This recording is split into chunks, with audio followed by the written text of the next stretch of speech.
Assalamu alaikum. I'm Dr. Nisar Akbar Khan, Assistant Professor ENT1. Today we are going to discuss two topics. These are keratosis obturans and primary auditory canal cholestia. An MCQ will be present in your paper, most likely in your exam, from these two topics. That is why it's important to understand this.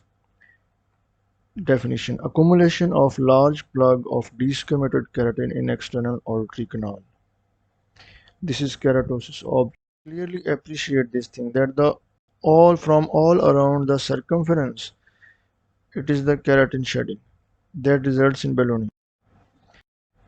Etiology of keratosis obturans is thought to be due to abnormal epithelial migration of the ear canal skin instead of its natural removal from the external canal.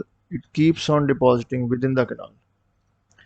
I have already told you people that nature has given an arrangement of removal of the keratin and the cells of squamous cells of external canal, but in this case it is the abnormal epithelial migration. It may be inflammatory type, which may present with pain and inflammation, while or sometimes it may be subtypes.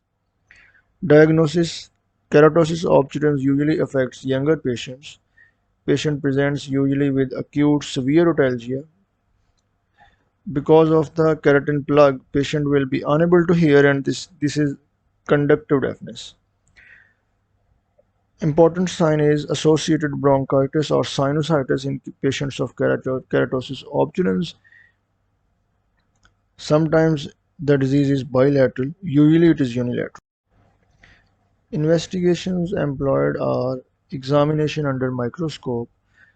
Under microscope, we will be able to appreciate presence of keratin mass within the deeper part of external aortic canal, and when this keratin is removed, there will be widening of the canal and tympanic membrane will be intact.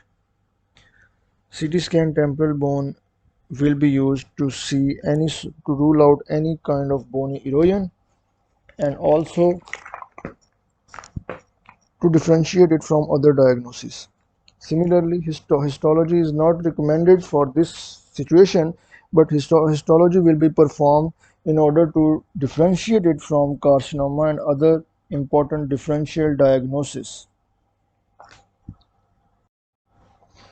Complications you can clearly understand as there is widening of canal, there may be extensive bony erosions. Automastodectomy may also. Management is removal of the keratin plug under general anesthesia. Sometimes canalplasty has to be needed. The second important topic is primary auditory canal cholesteatoma.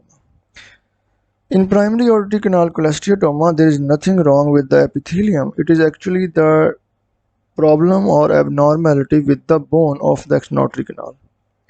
Accumulation of keratin derived from a sac that involves the bone of the ear canal with bony fragments within it. I'll show you the diagram and you'll be able to understand. It is the abnormality in bone actually, and as this bone is lined by squamous epithelium, shedding of those cells will cause accumulation of keratin within this abnormal bone.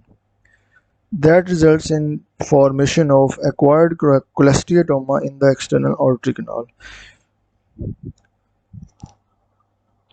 You can see here in this diagram that epithelium is normal, but it is actually the bony abnormality, and within that abnormal bone, epithelium is already present. When that epithelium will shed keratin, it will start accumulating within that area, and this will result in cholesteatoma formation.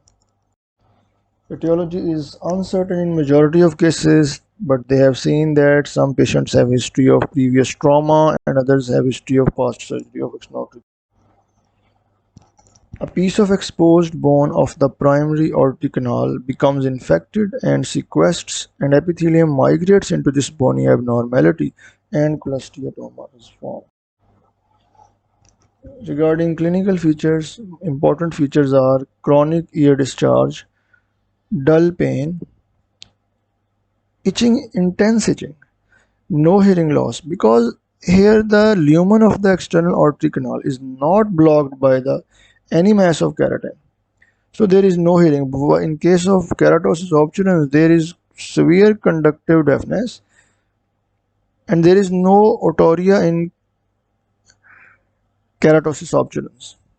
And there is severe pain, but here there is no severe pain. It is dull pain, but there is itching, no hearing loss, and it is commonly bilateral. I told you keratosis obturans is infrequently bilateral. Investigations remain the same. Examination under microscope will reveal that there is no keratin plug within the canal, but in a portion of bony canal which is abnormal. CT scan temporal bone will also differentiate it from other disorders, and histopathology will differentiate it from carcinoma. Management of initial of patients who present in initial stage is oral toilet. Nothing needs to be done when the cholesteatoma sac is clearly visible. Keratin will be removed from the canal via external aortic canal. But in some cases of extensive disease, excision of the necrotic bone has to be done and the epithelium will be covered by a temporalis fascia graft. That concludes our today's topic.